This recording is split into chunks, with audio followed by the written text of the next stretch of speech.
Hello friends, मेरा नाम है नीरू और आज हम पढ़ेंगे हिंदी साहित्य के कुछ महत्वपूर्ण प्रश्न हैं। ठीक है, चलिए स्टार्ट करते हैं।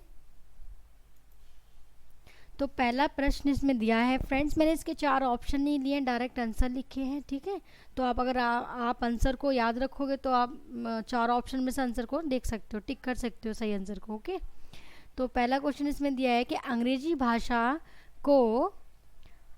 भाषा को भारत में शिक्षा के माध्यम से आरंभ किया गया। तो अंग्रेजी जो भाषा है वो भारत में शिक्षा के माध्यम से आरंभ किसने की थी? तो ये की थी लॉर्ड मेकाले ने। ठीक है, किसने की थी? लॉर्ड मेकाले ने। ओके, ये ध्यान रखना, जो अंग्रेजी भाषा आज हम पढ़ रहे हैं वो किसके द्वारा शुरू हुई थी? तो लॉर्ड मेकाले के द्वारा शुरू हुई थी। ओके, सेकंड है इसमें, हिंदी के सर्वप्रथम दैनिक समाचार पत्र कौन सा है? हिंदी का सबसे पहला समाचार पत्र था वो कौन सा था? ये था सुधा वर्ष्ण।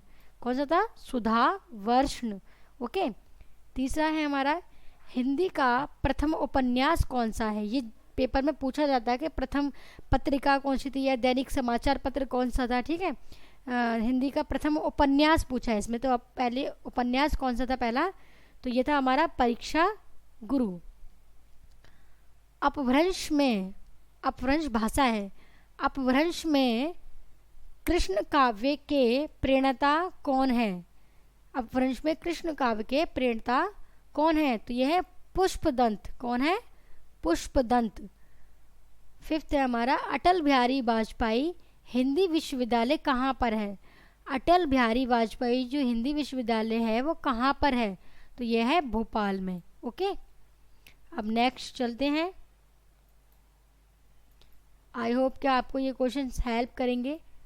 ओके, एक दो बार आप इसको वीडियो को ज़रूर देखना, तो ये आपको याद हो जाएंगे। ठीक है, आगे, हिंदी के प्रथम पत्रिका कौन सी थी? हिंदी की जो प्रथम पत्रिका पूछी है इसमें कौन सी थी?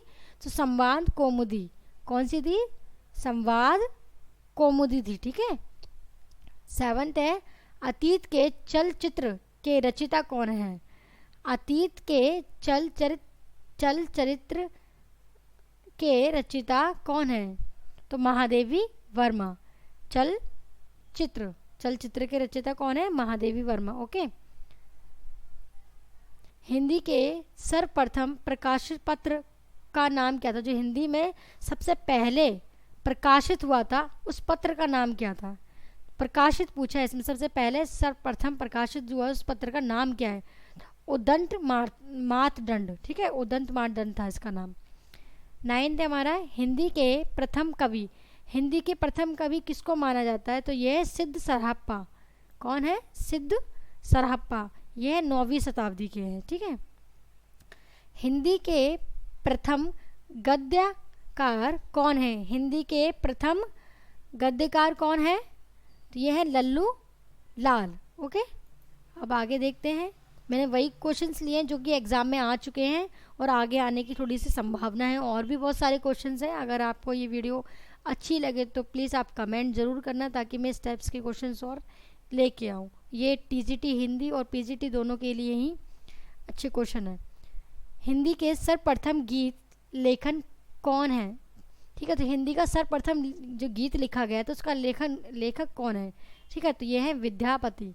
कौन है? विद्यापति। हिंदी का आदि कवि किसे कहा जाता है? तो हिंदी का आदि कवि किसे कहा जाता है?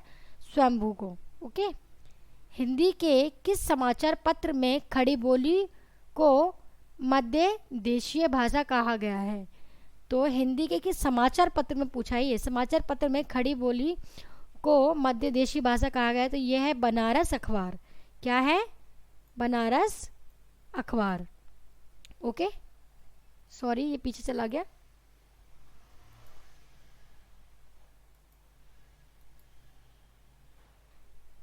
बनारस अखबार। 14 है हमारा, अजंता की गुफा। अजंता की गुफा जो है कहाँ पर है? ये क्वेश्चन भी आ सकता है। तो ये महाराष्ट्र में है। और पूछे किस धर्म से संबंधित है? तो ये बौद्ध धर्म से संबंधित है। ओके, और 15 है हमारा, आदिकाल को वीर गाथा काल किसने कहा है? तो आदिकाल को वीर गाथा काल किसने कहा है? आचार्य रामचंद्र शुक्ल ने कहा है। ओके, हिंदी की वर्णमाला में कितने स्वर और कितने व्यंजन होते हैं? तो ये सिंपल सा क्वेश्चन है, ये हर कोई कर सकता है।